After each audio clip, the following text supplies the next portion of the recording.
Well, learners, in this video, we are going to talk about pricing under monopolistic competition, which we had already talked about monopoly and perfect competition scenarios. And here, the focus would be on monopolistic competition. So, monopolistic competition is characterized by many firms which are producing differentiated products. There are limited barrier to entry, and the competition is predominantly non-price. Firms in monopolistic competition have some degree of market power, allowing them to differentiate their product and set prices above the marginal cost. So, in this uh, slide, we can see that, just give me a second.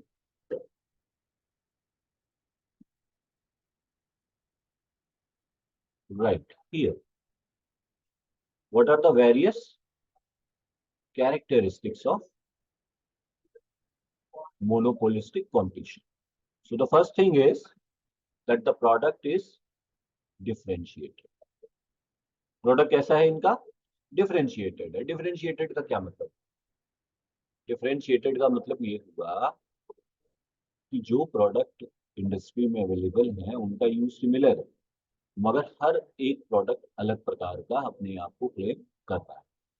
अभी आपको याद होगा, मैंने उस समय पे आपको कई सारे ऐसे एग्जांपल्स दिए थे. जैसे मैंने आपसे पूछा था कि लक्स क्या है, आपने बताया था सोप है. डेटॉल क्या है? सोप है.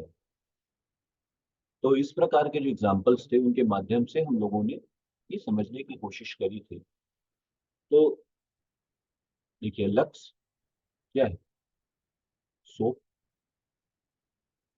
मार्गो क्या है? ये भी सोप है. डव क्या है? ये भी सोप है. पियर्स, ये भी सोप. कहने का तात्पर्य क्या है कि ये सारे प्रोडक्ट क्या है तो सेम प्रोडक्ट. अगर किसी को सोप चाहिए तो उसके पास वैरायटी ऑफ ऑप्शंस, बहुत सारे ऑप्शंस है, सारे ही सोप. लेकिन अगर किसी को लक्स का ही सोप चाहिए, लक्स ही चाहिए उनकी सोप के तौर पे, तो फिर लक्स जो है, जो बना रहा है कंपनी, उसकी एक प्रकार की मोनोपोली हो. मोनोपोली है तो प्रोडक्ट कैसा है? डिफरेंशिएटेड है, एक दूसरे से भिन्न है, अलग है. वो अपने प्रोडक्ट को दूसरे प्रोडक्ट से बेहतर बताते हैं. अब आप अगर नोटिस करें कि limited barriers to entry. Limited barriers to entry का मतलब क्या हुआ? नए फर्म यहाँ पे आ सकते हैं. बैरियर्स हैं मगर बहुत स्ट्रिंजेंट नॉर्म्स नहीं है. कंपटीशन कैसा है? Competition non price competition. Non price मतलब, नॉन प्राइस कंपटीशन का मतलब हुआ कि जो फर्म्स हैं वो आपस में जो प्रोडक्ट के फीचर है उस पे compete करें. लक्स कहेगा हम ब्यूटी सोप है, मार्गो कहेगा कि हम नीम सोप है, डव कहेगा सॉफ्ट स्किन के लिए है, पियर्स कहेगा ग्लिसरीन सोप है. तो ये सब ये नहीं कहेंगे कि भाई हम सस्ते हैं इसलिए हमको ले लो, हमारा प्राइस कम है. ये मार्केट अपने आप को कैसे कर रहा है? अपने फीचर्स पे कर, कि हमारे फीचर्स बेहतर है, हमारे जो प्रोडक्ट है उसकी क्वालिटी अलग है, वो इसका यूज अलग है, वगैरह वगैरह. तो सारा कंपटीशन जो इनका है वो किसमें आ रहा है? Non price competition. कैसा कंपटीशन है? नॉन. नॉन प्राइस पे इनका आधार ज्यादा, ज्यादा जोर नॉन प्राइस कंपटीशन का. अच्छा, जो फर्म्स जो हैं ये अपनी मोनोपोलिस्टिक कंपटीशन में ऑपरेट कर रही होती हैं, इनमें इनके पास कुछ मार्केट पावर होते हैं. मार्केट पावर की वो नाम देखिए क्या है? मोनोपोलिस्टिक. मतलब मोनोपोली की भी कुछ तो बात है इसके अंदर ना. मोनोपोली वाले का कुछ तो गुणधर्म इसमें भी आया हुआ है. तो मार्केट पावर कहाँ से मिल रही है इनको? इनको इससे मिल रही है, भैया लक्स को लक्स की कंपनी बनाएगी ना, मार्गो अगर चाहिए तो मार्गो वाले से ही लेना पड़ेगा. तो अपने प्रोडक्ट की सप्लाई को अपने ब्रांड की सप्लाई को कंट्रोल करने का जो पावर है वो इनके पास वेस्टेड, तो ये अपने प्रोडक्ट के प्राइस को खुद सेट रख सकते।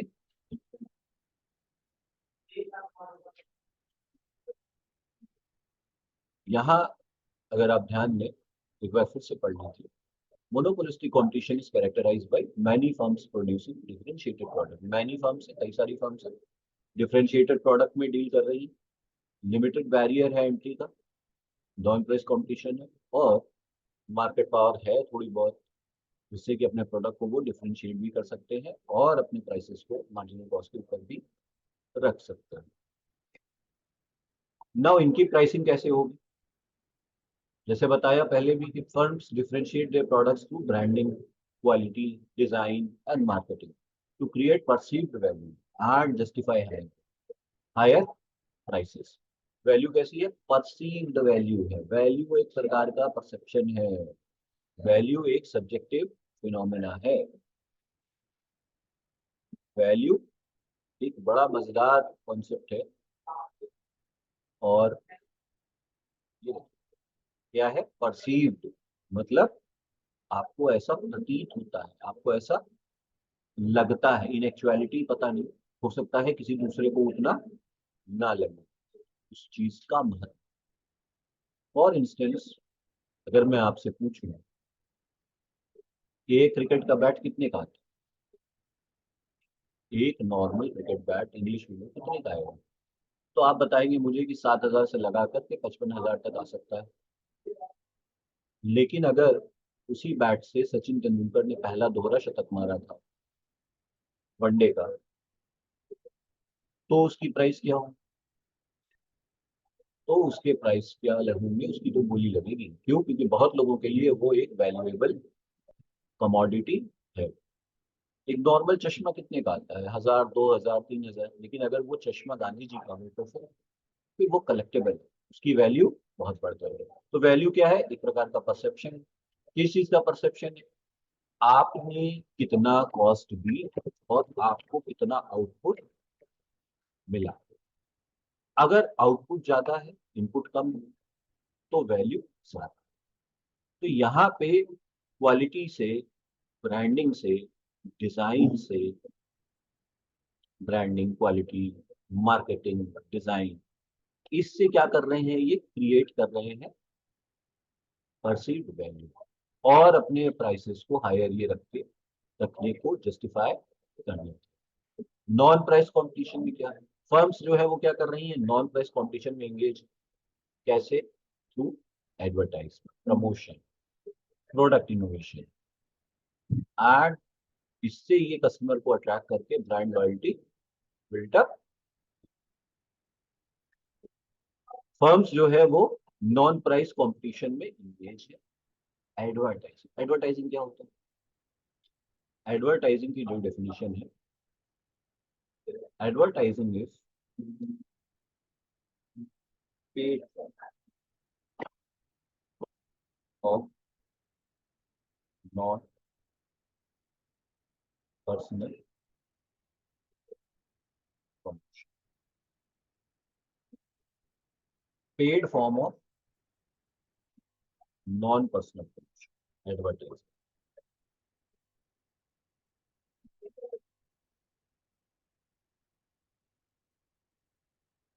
पेड फॉर्म कैसे? एडवर्टाइजिंग हमेशा पैसे देके कोई करा रहा होता है। और नॉन पर्सनल कैसे? नॉन पर्सनल का मतलब क्या हुआ? कोई ऐड आता है तो क्या ऐसा होता है कि खाली एक्स देखेगा, वाई नहीं देखेगा, या जेड देखेगा, ए नहीं देखेगा?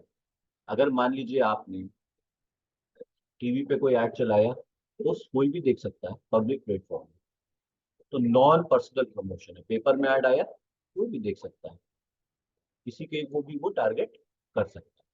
तो पेड फॉर्म है पहली बात, और नॉन पर्सनल है दूसरी बात। तो एडवर्टाइजिंग के थ्रू प्रमोशन, तो प्रमोशन है, प्रमोशन मतलब अपने प्रोडक्ट के बारे में लोगों को अवेयर कराना। प्रोडक्ट इनोवेशन, प्रोडक्ट में जो नई नई खूबियां हैं, नया नवाचार के माध्यम से जो उसमें फीचर्स ऐड करेंगे उनकी बात करनी। इनसे आप कस्टमर को आकर्षित करेंगे और अपने प्रोडक्ट के लिए ब्रांड लॉयल्टी बिल्ड करेंगे। ब्रांड लॉयल्टी मतलब आपके ब्रांड के कारण लोग उससे जुड़ेंगे और ब्रांड के प्रति वो अपना ईमानदारी रखेंगे। अगर आपका ब्रांड नहीं मिला तो वो प्रोडक्ट नहीं लेंगे, अगर वो ब्रांड लॉयल है। और वैसे ब्रांड ब्रांड लॉयल काफी सारे लोग होते हैं। जैसे आपको फोन चाहिए तो किसी पर्टिकुलर कंपनी का ही चाहिए, राइट। चलिए खैर आगे देखते हैं क्या है।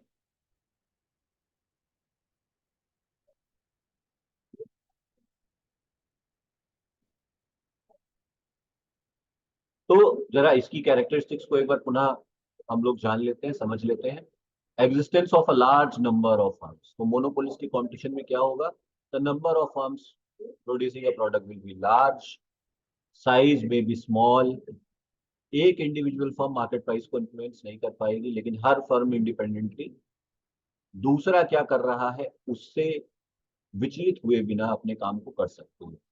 और सबका अपना अपना इंडिपेंडेंट प्राइस आउटपुट पॉलिसी हो सकती है। मार्केट जो है वो इम्परफेक्शन से कैरेक्टराइज्ड है, मतलब कोई एडवर्टाइज कर रहा है, किसी को कोई कह रहा है कि हमारे पास ट्रांसपोर्टेशन कॉस्ट कम लग रही है, कोई कस्टमर के किसी पर्टिकुलर इमोशन को इवोक कर दे रहा है, कुछ कस्टमर को पता ही नहीं है तो उसकी नॉलेज या इनएडिक्वेट नॉलेज का भी लाभ उठा रहा है। तो फ्री एंट्री है, फ्री एग्जिट है यहाँ पे भी।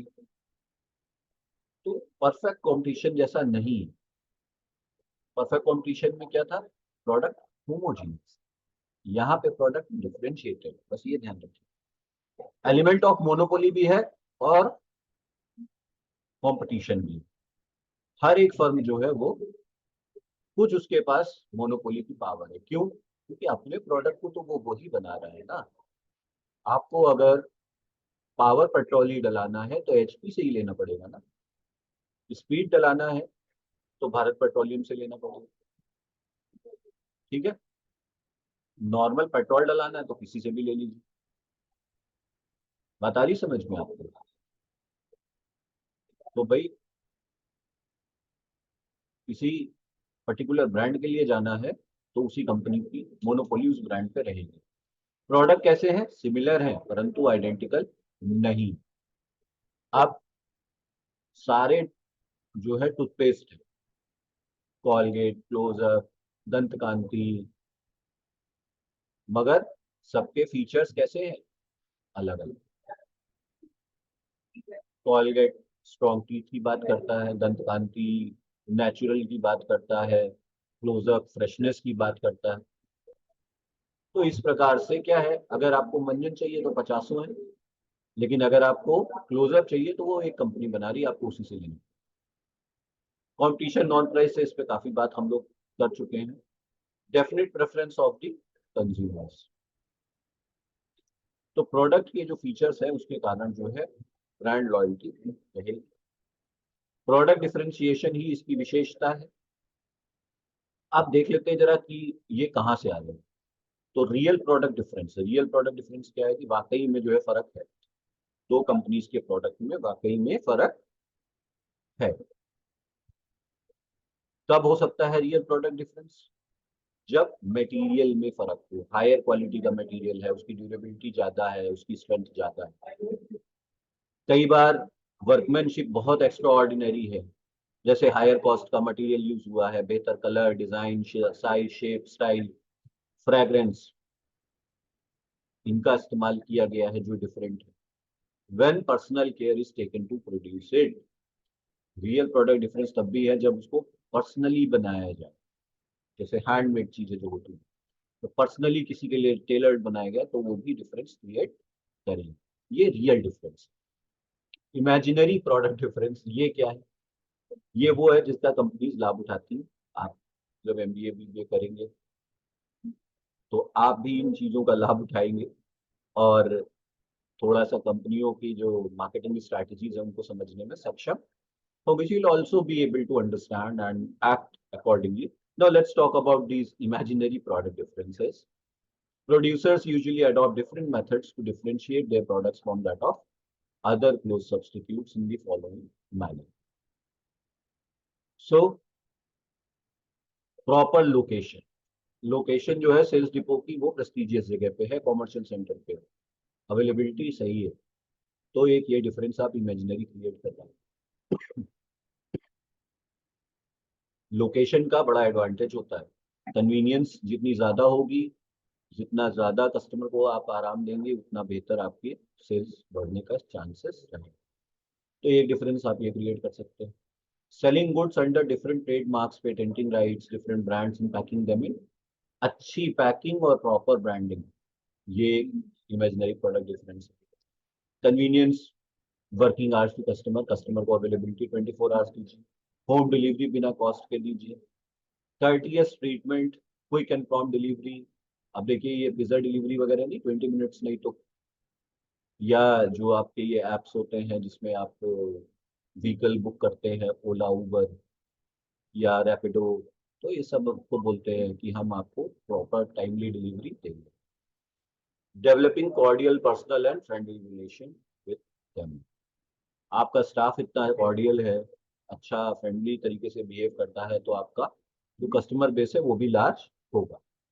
गिफ्ट्स देना, डिस्काउंट देना, लकी डिप स्कीम चलाना, स्पेशल प्राइसेस देना, रिपेयर की गारंटी देना, दूसरी फ्री सर्विसेज देना, प्रोडक्ट को गारंटी देना, फेयर डील करना, ठीक है, सेल देना कि भाई क्रेडिट कार्ड से पे करोगे तो तुमको ये फायदा होगा, इतना डिस्काउंट मिलेगा वगैरह वगैरह। ये सब आपकी इमेजिनरी प्रोडक्ट डिफरेंसेस पे आ जाएंगे। ये कोई देता है, कोई नहीं देता। यहाँ तक कि प्रोडक्ट अगर खराब है तो उसको रिप्लेसमेंट गारंटी करना भी, ये भी आपका इमेजिनरी प्रोडक्ट डिफरेंस में आ जाएगा। एयर कंडीशन स्टोर, ये भी आ जाएगा। आपका स्टोर जो है वो बड़ा कोजी है, वहाँ का एनवायरनमेंट अच्छा है, तो वो भी एक प्रकार का प्रोडक्ट डिफरेंस क्रिएट करेगा जो कि इमेजिनरी है। अब जरा बात करी जाए भाई जिसके लिए इतनी कथा कही गई, यानी कि price equilibrium, short run equilibrium. यहाँ क्या हो रहा है जरा देखिए, आपको थोड़ा समझिए, बताइए। आप तो सब जानते हैं, मोनोपोली वाला और परफेक्ट कंपटीशन वाला देख चुके होंगे वीडियो, नहीं देखा है तो देख लीजिए। क्या हो रहा है यहाँ पे? यहाँ पे केस किसका है? प्रॉफिट। प्रॉफिट कब होता है?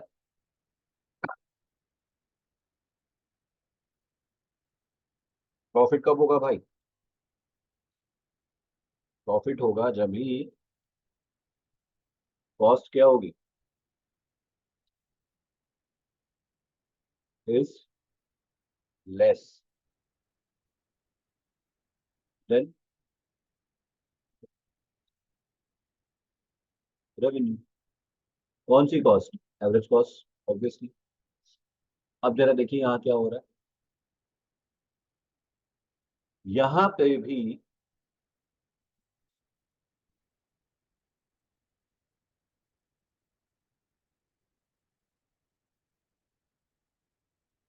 अगर आप नोटिस कर रहे होंगे,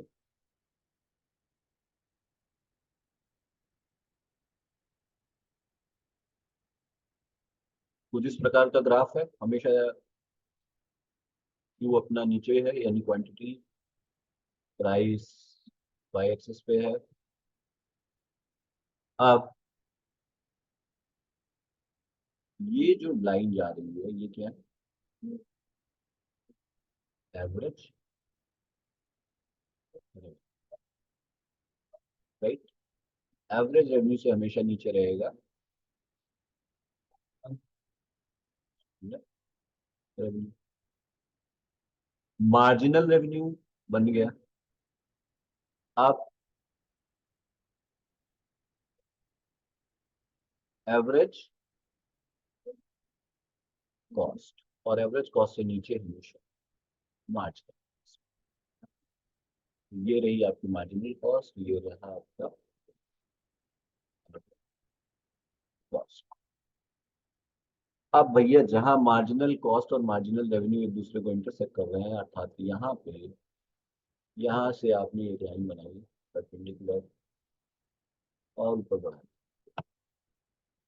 अब एवरेज रेवेन्यू को इसने यहाँ पे कट किया, एवरेज कॉस्ट को यहाँ पे कट किया, यानी कि एवरेज कॉस्ट हो गई ये और एवरेज रेवेन्यू हो गया। और ये जो डिफरेंस है, P2, A1, P1। ये क्या दिखा रहा है? रेवेन्यू क्या है? ज्यादा है। कॉस्ट क्या है? कम। यानी यहाँ क्या हो जाएगा? प्रॉफिट। चलो इसी वाले फिगर में सब समझो आप लोग। ये रही आपकी एवरेज।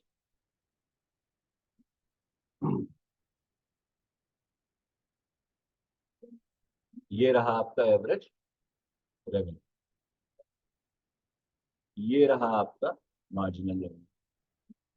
ठीक। अब एवरेज कॉस्ट, मार्जिनल कॉस्ट।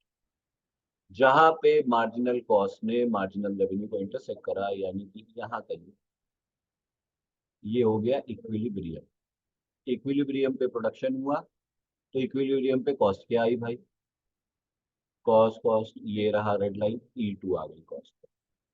तो E2 कॉस्ट है, E1 रेवेन्यू है। दोनों का जो अंतर है देखिए क्या है। जो वैल्यू है E1 की, वो P1 है। P1 ऊपर है, P1 ज्यादा है, P2 नीचे है, P2 कम है। यानी ये जो जोन है, ये जो ब्लू से यहाँ पे दिखाया गया है, ये क्या है? ये प्रॉफिट। क्या है? प्रॉफिट। शॉर्ट टर्म इक्विलिब्रियम में इसको प्रॉफिट हो रहा है। आई होप आपको समझ में आया होगा। मैं 1 मिनट का समय दे रहा हूँ, आप इसे इत्मीनान से देख लीजिए, समझ लीजिए, स्क्रीनशॉट ले लीजिए। राइट।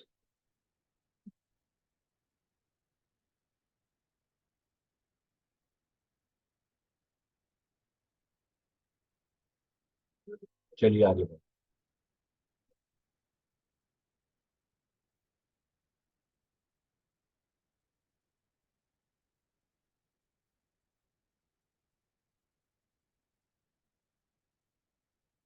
पहले पूरा डिलीट कर देते हैं, क्लियर ऑल ड्राइंग्स। बंद हो जाओ भाई, तुम भी जाओ। अब आगे बढ़ते हैं। आप यहाँ देखिए क्या है? Normal profit. नॉर्मल प्रॉफिट में क्या होता है? नॉर्मल प्रॉफिट का क्या मतलब कल बताया था? No profit no loss. No profit no loss. तो क्या होगा? यहाँ पे एक प्रकार का ब्रेक। ब्रेक।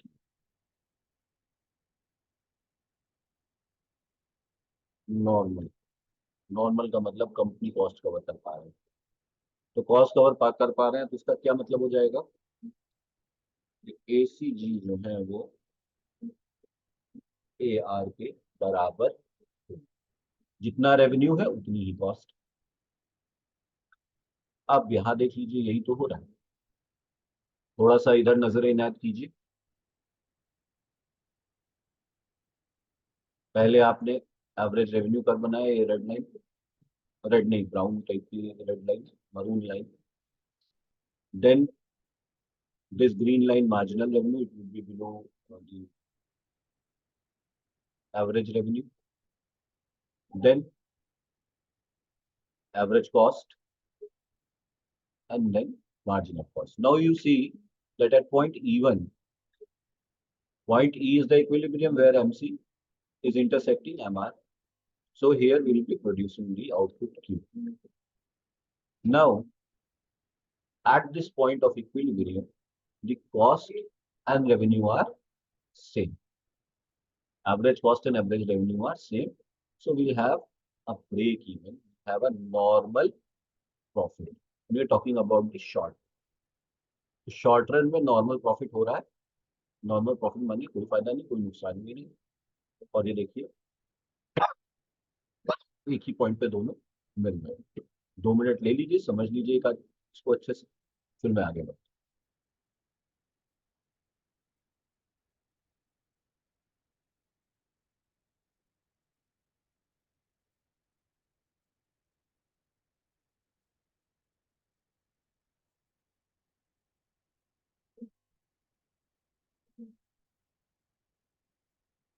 नाउ लॉस के केस में क्या करना है? लॉस होगा तो कैसा बनेगा कर, आपके सामने है, आप समझ सकते हैं। लॉस में क्या होता है? लॉस के केस में हमेशा कॉस्ट जो होगी वो क्या होगी, cost is more than revenue.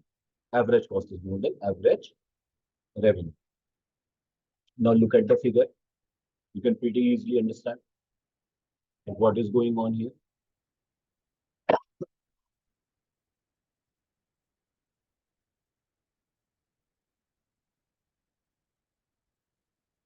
See, again, the equilibrium point, marginal cost is cutting the marginal revenue at point E. We have marked this point as E. Then extending this line to till AR and AC, you will find that the revenue is at E1 and the cost is at E2. Now the difference between the cost and revenue suggests that the cost is more and the revenue is less. Then the situation is of loss हो गया है। कैसे हो गया, cost है ज्यादा, revenue है कम। देखिए वही तो यहाँ पे दिखाया गया है, ये देखिए ये वाली line average revenue,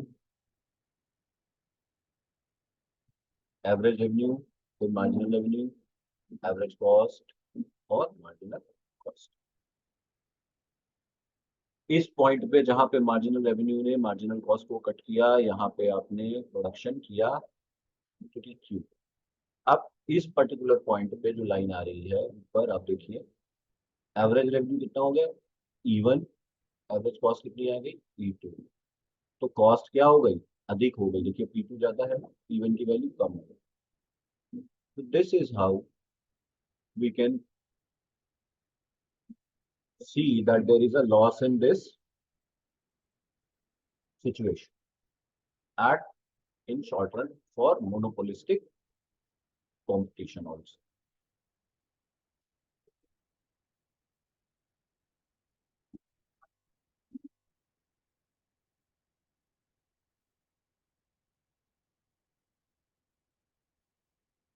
Let me get rid of these notations.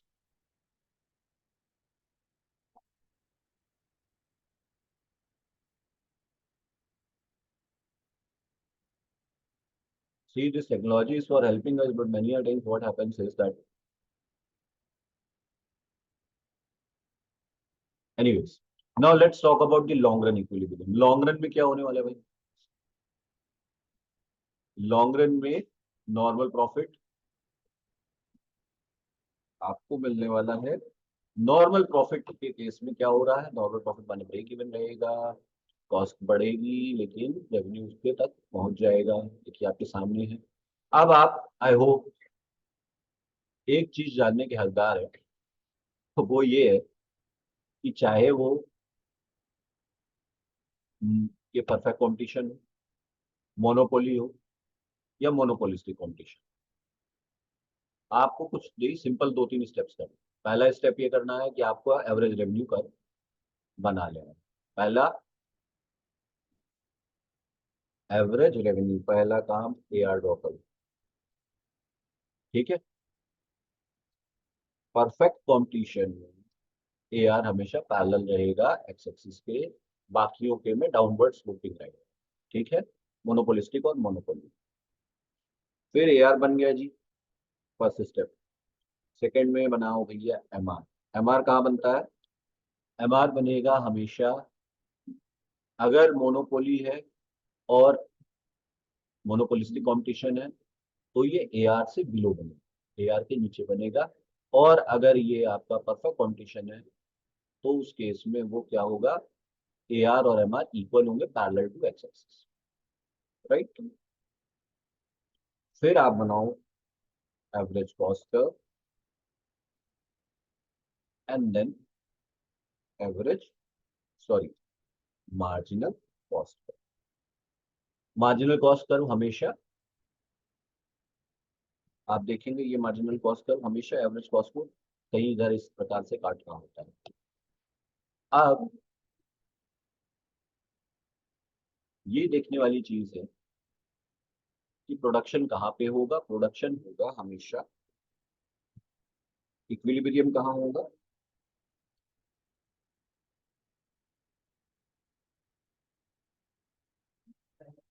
equilibrium will be at MR is equal to C. That means point E जहां पे मार्जिनल रेवेन्यू और मार्जिनल कॉस्ट एक दूसरे को इंटरसेक्ट कर रहे हैं, यहां पे आपका प्रोडक्शन होगा। अब उसी पर्टिकुलर पॉइंट पे आप कॉस्ट कैलकुलेट कर रहे हैं। कैलकुलेट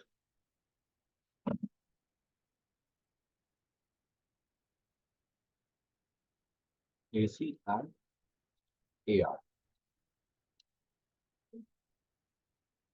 The difference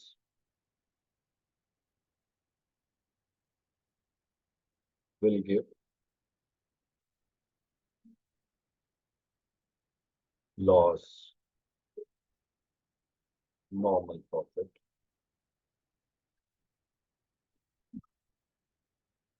और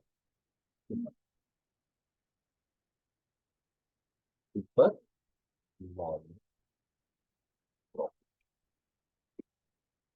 अर्थात सुपर नॉर्मल प्रॉफिट, लॉस हो, सुपर नॉर्मल प्रॉफिट हो, जो भी हो, ये डिफरेंस से पता चल जाएगा क्या क्या कब क्या होगा। अगर cost is less than revenue,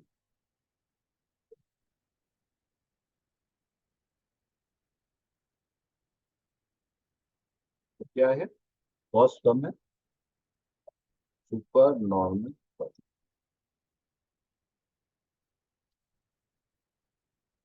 cost बराबर है रेवेन्यू के, क्या है, normal profit break even. Cost ज्यादा है रेवेन्यू के, क्या है, लॉस। बात आई समझ में। अच्छा, कॉस्ट का मतलब यहाँ पे एवरेज कॉस्ट और एवरेज रेवेन्यू का, रेवेन्यू का मतलब एवरेज रेवेन्यू। ये रिलेशनशिप जो है एसी और एआर के मध्य में आपको देखना है। इसी तरीके से ये पूरे डिजाइन किए गए हैं, चाहे वो कोई भी ग्राफ। इसको अगर आप समझ लेंगे तो आपको बहुत फायदा। ले लीजिए स्क्रीनशॉट, फिर मैं आगे बढ़ता हूँ।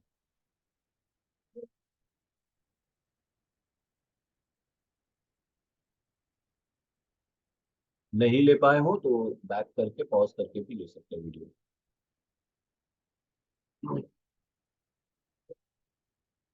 No implications. Brand loyalty, firms जो है मोनोपोलिस्टिक कंपटीशन में उनको ब्रांड लॉयल्टी का फायदा मिलता है, कस्टमर प्रेफरेंस का फायदा मिलता है, इसलिए वो हायर प्राइसेस चार्ज कर सकती हैं, इकोनॉमिक प्रॉफिट तक जा सकती हैं। कंपटीशन जबरदस्त है क्योंकि भैया बेच तो सब लोग वही प्रोडक्ट रहे हैं, खाली डिफरेंशिएशन है, तो प्रेशर है। ओलिगोपोली में कुछ लार्ज फर्म्स भी हो सकती हैं। अच्छा, अब हम लोग ओलिगोपोली में आ गए, लेकिन इसकी बात हम लोग करेंगे अगले लेक्चर में। तो ये इम्प्लीकेशंस और चैलेंजेस थे। I hope, I am really sorry, तो यहाँ तक रखते हैं, यहाँ तक मोनोपोलिस्टिक कंपटीशन के। तो मोनोपोलिस्टिक कंपटीशन में आपने क्या समझा कि जो फर्म है वो प्रोडक्ट डिफरेंशिएशन करती है, प्राइस सेटअप करती है, और उसका किस हिसाब से इक्विलिब्रियम वगैरह होता है वो आपने पूरा नोटिस किया। आई होप ये वीडियो आपके लिए यूजफुल रहेगा। प्लीज इसको देखिए और स्टैंडर्ड टेक्स्ट से कंपेयर करके जरूर पढ़िए, तो आपको और भी बहुत सी चीजें समझने को मिलेंगी, क्योंकि ये सिर्फ एक overview. Thank you, happy learning.